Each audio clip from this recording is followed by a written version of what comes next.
Today I'm going to show you how to assemble and finish a chocolate cake, maybe with more of the patisserie influence to it as well.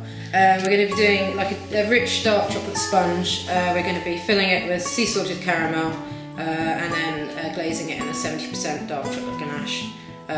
So you've got kind of the richness of the sponge and then the sweetness of the caramel and then the dark chocolate to kind of balance that out as well.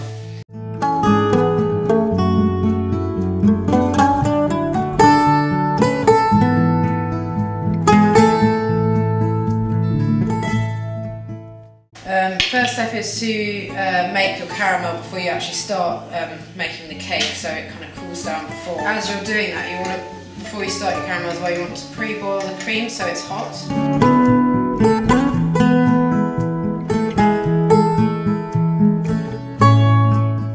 So I'm just going to make the dark chocolate sponge, and the most important thing to do whenever I'm doing a recipe is that I also weigh the liquids as well, and eggs. So there's always a weight for the liquids and things, so it's exact every time, because doing it in a jug, millimetres, is not always the same. So yeah, just make sure you weigh your wet ingredients as well. And this sponge here is just a case of putting together the dry ingredients. So here I've got flour, cocoa powder and bicarb, and then I've got a mixture of light muscovado sugar and caster sugar there.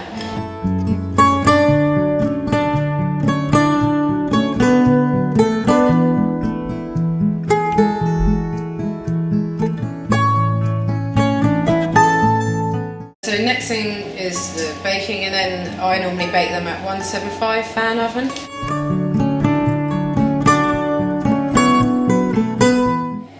So you just want to melt it so there's no sugar crystals left. So I'm just going to make the ganache, because what we actually need is a little bit of ganache to use when we're assembling the sponge, because it's got a caramel in the centre. So we've got the chocolate that's 45 degrees, and the cream here has been boiled and it's cooled down to 65. Weights is 260 cream, which is a whipping cream I've used for this. Then I've got 100 grams glucose and 250 chocolate here, 70% chocolate. The consistency when you've just made it will be quite loose, but obviously to pipe with it you want to make sure you're setting it and using it fresh, so it's nice and soft and the right consistency to do so.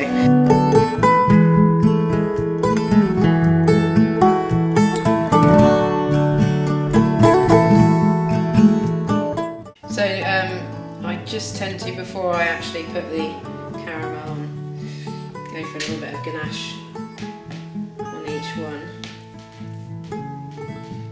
What you'd want to do is make another batch of the weight that I said, and have that setting separately, so it's a pipeable consistency, then you can pipe.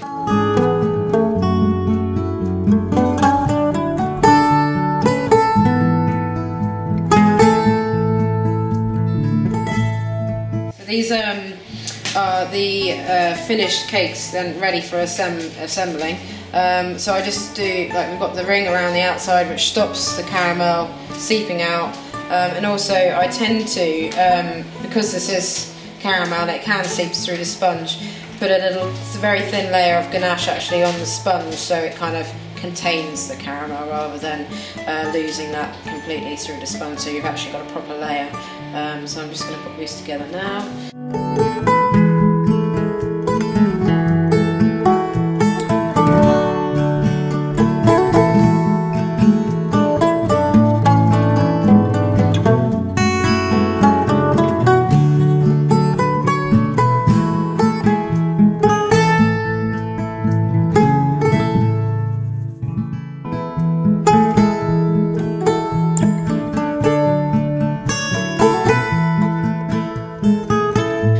So I've got some tempered white chocolate, and you can be quite generous with it. You do need it reasonably thick to be able to take the weight of the frills.